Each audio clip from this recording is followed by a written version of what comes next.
Oke, kalau buat orang yang kerjanya di bidang otomotif, apalagi di industri manufakturnya, pasti tahu apa itu IATF 16949. Atau paling nggak pernah dengar. Kenapa?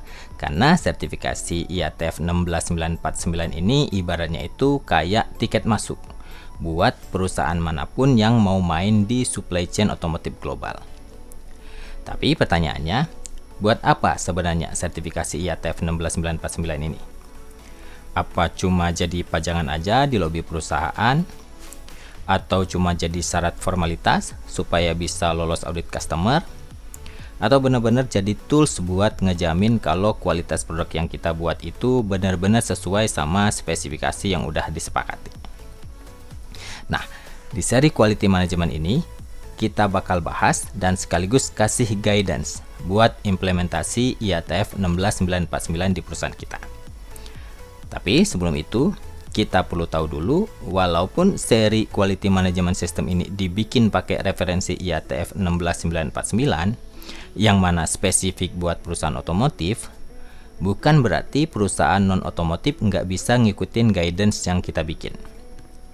Tetap bisa diikuti, karena IATF 16949 ini nggak bisa berdiri sendiri. Dia harus sepaket sama ISO 9001, yang mana bisa dipakai secara umum.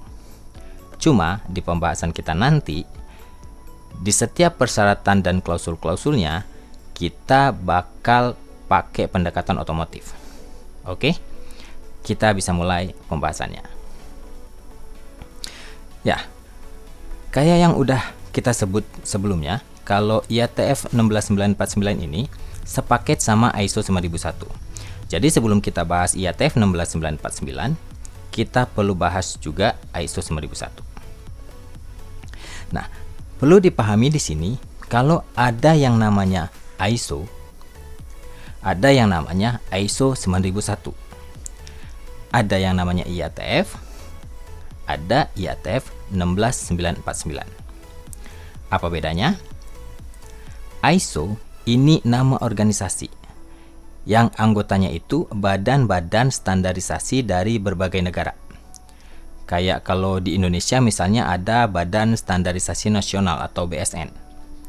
Terus di Amerika ada ANSI. Di Jepang ada JSA atau JIS. Sama di negara-negara yang lain juga punya badan standarisasi masing-masing. Nah, mereka ini gabung dan bikin yang namanya ISO. ISO ini bukan singkatan, bukan International Standardization Organization. Nama organisasinya itu sebenarnya International Organization for Standardization. Kalau disingkatkan harusnya IOS. Cuma di sini yang dipakai bukan singkatan, tapi kata ISO karena ngambil dari bahasa Yunani isos, yang artinya itu sama. Nah, sesuai namanya, kerjaan organisasi ISO ini ya nyamain, atau bahasa kerennya standarisasi. Jadi kerjaannya itu bikin standar. Nah, salah satu standar yang mereka bikin itu misalnya ISO 9001. ISO 9001 ini standar buat implementasi sistem manajemen mutu. Jadi ISO ini organisasinya, ISO 9001 ini produk yang dibikin sama si ISO ini. Kalau di Indonesia contohnya misalnya organisasinya BSN, terus produknya SNI. Oke, bisa dibedain ya. Nah, ISO ini juga punya banyak produk lain selain ISO 9001. Ada misalnya ISO 14001, ISO 45001, sama yang lain. Bisa kita lihat sendiri di situs resmi ISO, apa aja standar yang udah dibikin sama mereka. Nah, terus gimana bentuknya si ISO 9001 ini? Jadi ISO 9001 ini kayak buku yang isinya itu persyaratan-persyaratan yang harus diterapin sama perusahaan. Mirip kayak undang-undang. Perusahaan harus gini, harus nerapin itu. Nah, semua aturannya itu ada di ISO 9001. Oke? Itu ISO 9001. Sekarang gimana IATF? Sama kayak ISO 9001, IATF ini nama organisasinya, IATF 16949 ini nama produknya.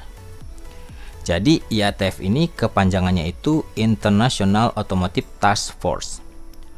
Cuman bedanya, kalau ISO tadi itu anggotanya badan-badan standarisasi dari negara-negara, kalau IATF ini anggotanya itu perusahaan-perusahaan pembuat mobil atau car manufacturer. Kayak BMW, Ford, Jaguar, Mercedes, sama banyak lagi yang lain. Nah, perusahaan-perusahaan car manufacturer ini biasanya disebut perusahaan OEM. Nah, selain perusahaan OEM, anggota IATF ini juga ada asosiasi otomotif di beberapa negara. Kayak AIAG dari Amerika, ANVIA dari Italia, VF dari Prancis, SMMT dari Inggris, sama VDA dari Jerman. Nah, IATF 16949 ini sama kayak ISO 9001, isinya persyaratan. Jadi, persyaratan IATF 16949 ini isinya semua persyaratan yang ada di ISO 9001 ditambah persyaratan-persyaratan teknis khusus buat perusahaan otomotif. Nah, sekarang bentuk persyaratannya kayak gimana? Jadi, ISO 9001 ini udah beberapa kali direvisi. Sampai video ini dibikin, versi yang terbarunya itu versi tahun 2015. Di versi tahun 2015 ini ada 10 chapter atau klausul utama. Klausul utama ini nanti dipecah-pecah lagi. Jadi banyak klausul-klausul kecil yang isinya detail-detail persyaratannya. Klausul pertama sampai ketiga itu ada scope, normative preference, sama terms and definition. Yang mana 3 klausul awal ini isinya bukan persyaratan. Scope cuman ngomongin ruang lingkup implementasi ISO 9001.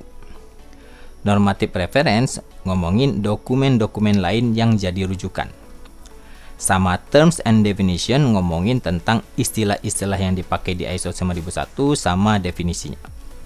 Yang mana istilah-istilah ini referensinya nanti ke ISO 9000. Nah, persyaratan-persyaratan itu mulai ada di klausul 4 tentang context of the organization. Di klausul ini kita diharusin buat mengidentifikasi dulu organisasi atau perusahaan kita. Siapa kita, apa tujuan perusahaan atau organisasi kita, apa isu-isu sama pihak-pihak yang ada kepentingannya sama kita, apa produk dan proses di perusahaan kita, sama pertanyaan-pertanyaan yang lain. Kira-kira kayak gitu. Jadi kita harus identifikasi atau jawab pertanyaan-pertanyaan itu. Masuk ke klausul 5, ini ngebahas tentang tanggung jawab top manajemen terhadap implementasi ISO 9001. Jadi ada beberapa persyaratan yang penanggung jawabnya itu top manajemen. Mau itu CEO, presidir, owner, atau siapapun yang jadi pimpinan tertinggi di perusahaan atau organisasi. Kalau ada yang pernah dengar istilah manajemen representatif atau MR, nah dulu memang ada jabatan MR di ISO versi sebelumnya. Biasanya orang ini yang ngurus implementasi ISO 9001 di perusahaan. Cuma kebanyakan jadinya top manajemen nggak aware sama ISO 9001. Soalnya diserahin gitu aja ke MR. Makanya di versi 2015, jabatan MR ini dielangin, tanggung jawab ISO 9001 harus langsung dipegang sama top manajemen. Terus ada klausul 6. Persyaratannya terkait planning sistem manajemen mutu. Di sini kita harus melakukan beberapa perencanaan sebelum setup atau eksekusi ISO 9001. Kayak identifikasi resiko apa aja yang mungkin ada ke bisnis kita pengaruhnya atau ke proses kita. Terus kita juga harus nentuin target. Sama kalau ada perubahan di perusahaan kita harus bikin perencanaan yang matang supaya perubahannya nggak merusak sistem yang udah jalan. Klausul 7 ngebahas persyaratan terkait sumber daya yang dibutuhin buat implementasi ISO 9001. Kayak persyaratan terkait sumber daya manusia, infrastruktur, lingkungan, alat ukur, sampai ke persyaratan terkait dokumentasi. Nah, di klausul 8 ini persyaratan terkait operasional. Jadi gimana cara kita ngejalanin perusahaan atau organisasi kita? Gimana cara ngerencanain atau ngedesain produk sama proses? Gimana ngejalanin proses produksi atau mungkin penyediaan jasanya? Ngontrol supplier, pengecekan, penyimpanan, sampai ke penanganan kalau ada produk atau jasa yang nggak sesuai. Ya, bisa dibilang klausul 8 ini klausul yang paling banyak persyaratannya. Terus ada klausul 9 tentang evaluasi performance, yang isinya persyaratan buat kita evaluasi implementasi ISO 9001 di perusahaan kita. Caranya bisa dengan pengukuran, penilaian, audit, sama manajemen review. Terakhir, di klausul 10 ini persyaratan terkait improvement sistem manajemen mutu kita. Jadi, itu tadi 10 klausul utama di ISO 9001. Terus sekarang muncul pertanyaan. Kenapa sih kok ISO 9001 ini bisa ada? Jadi ini awalnya bisa kita telusuri ke zaman revolusi industri. Jadi waktu revolusi industri itu kan mulai muncul banyak pabrik. Nah, pabrik-pabrik ini aware kalau quality itu penting banget. Terus mereka mulai bikin metode-metode buat ngejaga kualitas produk mereka. Nah, metode-metode ini yang akhirnya mereka standarisasi dan jadilah quality system di perusahaan mereka. Setiap perusahaan punya quality system masing-masing, yang mana beda-beda di setiap perusahaan. Mereka juga minta supplier-supplier mereka buat nerapin quality system yang sama sama perusahaan mereka, kalau mau tetap bisa supply ke mereka. Nah, masalahnya supplier-supplier ini kan nggak cuma supply ke satu customer aja. Mereka bisa aja supply ke banyak customer, yang mana setiap customer ini punya quality system yang beda-beda, yang semuanya harus diterapin juga sama si supplier. Si customer-customer ini juga ngadain audit ke supplier mereka buat mastiin kalau quality system mereka diterapin sama si supplier. Jadilah si supplier sudahlah harus nerapin banyak jenis quality system, harus juga ngadapin banyak audit, yang mana ngerepotin banget buat si supplier. Akhirnya disepakatinlah buat bikin satu quality system yang bisa berlaku di semua perusahaan. Inilah yang nanti jadi ISO 9001. Jadi si supplier cukup nerapin ISO 9001 buat menuhin persyaratan quality system si customer. Karena customernya juga sama nerapin ISO 9001. Nah, supaya diakui kalau perusahaan kita udah nerapin ISO 9001, perusahaan kita harus diaudit sama badan sertifikasi yang udah dikasih wewenang buat nerbitin sertifikat ISO 9001 atau juga IATF 16949. Jadi bentuk pengakuannya itu berupa sertifikat. Si badan sertifikasi ini bakal nunjuk auditor buat ngecek apakah persyaratan-persyaratan ISO 9001 atau IATF 16949 udah diterapin atau belum di perusahaan kita. Ya, oke. Itu dulu buat pengenalan kita tentang ISO 9001 sama IATF 16949 sebagai awal dari seri Quality Management System kita.